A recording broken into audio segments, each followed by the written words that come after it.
காஞ்சிபுரம் மாவட்டம் ஏகனாபுரம் கிராமத்தில் நியாய விலைக்கடையை மக்கள் தங்களின் சொந்த செலவில் புனரமைத்துக் கொண்டனர். மேலும் பசுமை விமான நிலைய திட்டத்தை எதிர்ப்பதால் எந்த ஒரு அடிப்படை வசதியும் அரசு நிறைவேற்றி தரவில்லை என கிராம மக்கள் குற்றம் சாட்டியுள்ளனர்.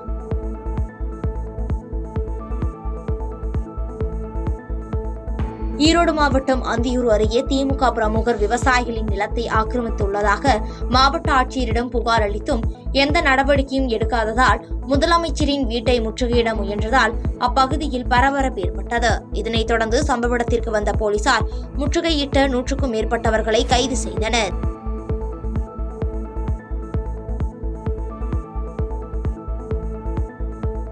தருமபுரி மாவட்டம் பாப்பாரப்பட்டி அருகே மனைவியுடன் தகாத உறவில் இருந்த காதலன் கணவனை வெட்டி கொலை செய்த சம்பவம் அப்பகுதியில் பெரும் பரபரப்பை ஏற்படுத்தியுள்ளது.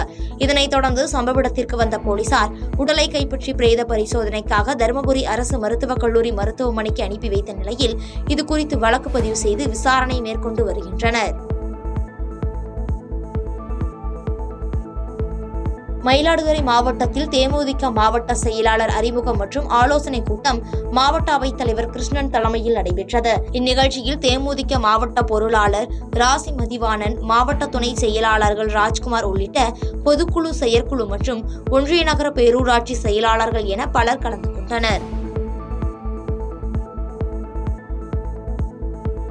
மயிலாடுதுறை மாவட்டத்தில் தொடர்ந்து 3வது நாளாக பெய்து வரும் மழையால் வெப்பம் தணிந்து குளிர்ச்சியான சூழல் நிலவுவதாக கூறி பொதுமக்கள் மகிழ்ச்சி அடைந்துள்ளனர். மேலும் இந்த மழை குறுவை சாகுபடிக்கு ஏற்றதாக உள்ளதால் விவசாயிகள் குறுவை சாகுபடி பணிகளில் தீவிரம் காட்டி வருகின்றனர்.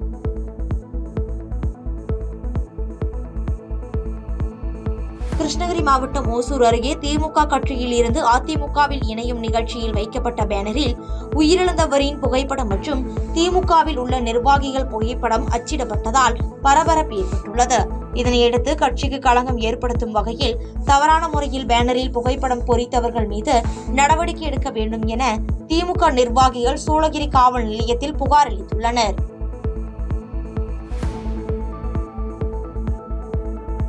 கிருஷ்ணகிரி மாவட்டம் ஓசூர் அருகே கெலவரப்பள்ளி நீர்த்தேக்க அணையில் கனமழை காரணமாக 3வது நாளாக நீர்வரத்து அதிகரித்ததால் நீர்மட்டம் அதிகரித்துள்ளது. மேலும் நீர்வரத்து அதிகரிப்பை தொடர்ந்து ஆற்று நீரில் கலக்கப்பட்ட அதிகமான ரசாயன கழிவுநீர் காரணமாக நுரை பொங்கி செல்வதால் விவசாயிகள் வேதனை அடைந்துள்ளனர்.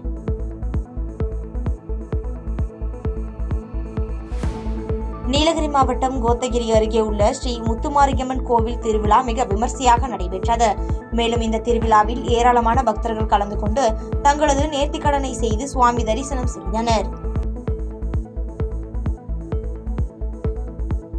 திண்டுக்கல் மாவட்டம் பழனி முருகன் கோவில் உண்டியலில் பக்தர்கள் செலுத்தும் காணிக்கை பணத்தை நூதன முறையில் திருடிய நபரை போலீசார் கைது செய்துள்ள சம்பவம் பரபரப்பை ஏற்படுத்தியுள்ளது. இதனையடுத்து உண்டியல் பணத்தை பறிமுதல் செய்த போலீசார் குற்றவாளியின் மீது வழக்கு பதிவு செய்து சிறையில் அடைத்தனர்.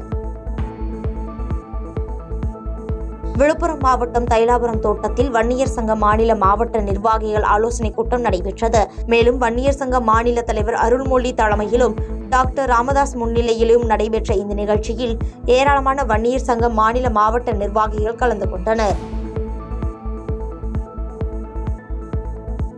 கடலூர் மாவட்டம் குறிஞ்சிப்பாடியில் இயங்கி வரும் ஸ்டெப் 1 பரதநாட்டிய கலைக்கூடம் சார்பில் கிராமப்புற மாணவர்களுக்கான முதல் முறை நாட்டியாஞ்சலிக்கான சலங்கை பூஜை தனியார் திருமண மண்டபத்தில் நடைபெற்றது.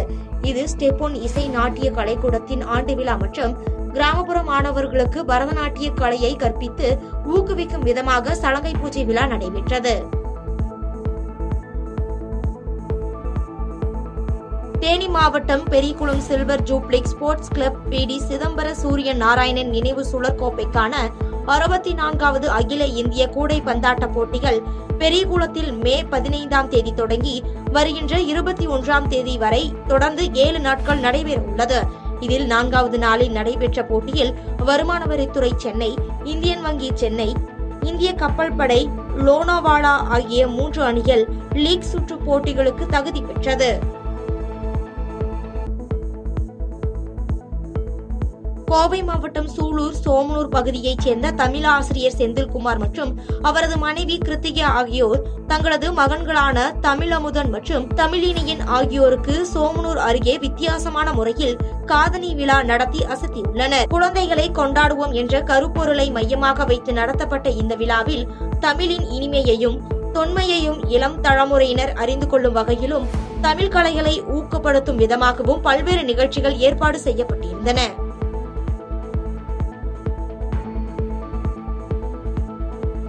புதுக்கோட்டை மாநகராட்சிக்குட்பட்ட தெற்கு சந்தைப்பேட்டை காட்டுநாயக்கன் வீதியில் அமைந்துள்ள ஸ்ரீ குழந்தை மாரி நாகாத்தம்மன் ஆலய பூச்சொரித்தல் விழா சிறப்பாக நடைபெற்றது. இந்த பூச்சொரித்தல் விழாவில் சுற்றுவட்டார பகுதியில் இருந்து ஏராளமான பொதுமக்கள் கலந்து கொண்டு வழிபட்டு சென்றனர். காஞ்சிபுரம் மாவட்டம் உத்தரமேரூர் பகுதிகளில் செயல்படும் அரசு நேரடி நெல் கொள்முதல் நிலையங்களில் சுமார் 5000 முதல் 10,000 வரையிலான நெல் மூட்டைகள் லாரி வராததால் தேங்கியுள்ளது. தற்போது பெய்து வரும் பருவமழையின் காரணமாக நெல் மூட்டைகள் நனைந்து வீணாகும் அபாய நிலையில் உள்ளதால் மாவட்ட நிர்வாகம் உரிய நடவடிக்கை எடுக்க வேண்டும் என்று விவசாயிகள் கோரிக்கை விடுத்துள்ளனர். செய்திகளை உடனுக்குடன் தெரிந்து கொள்ள கீழ்கண்ட கேபிள் மற்றும் டிடிஎச் நெட்வொர்க்குகளில் எம்நாடு செய்தி தொலைக்காட்சியை காணுங்கள். பாதகம் செய்பவரை கண்டால் நாம் பயம் கொள்ளலாகாது பாப்பா. மோதி மிதித்து விடு பாப்பா, அவர் முகத்தில் உமிழ்ந்து விடு பாப்பா. அண்மை செய்திகளை உடனுக்குடன் தெரிந்து கொள்ள இணைந்திருங்கள் எம்நாடு தொலைக்காட்சியுடன்.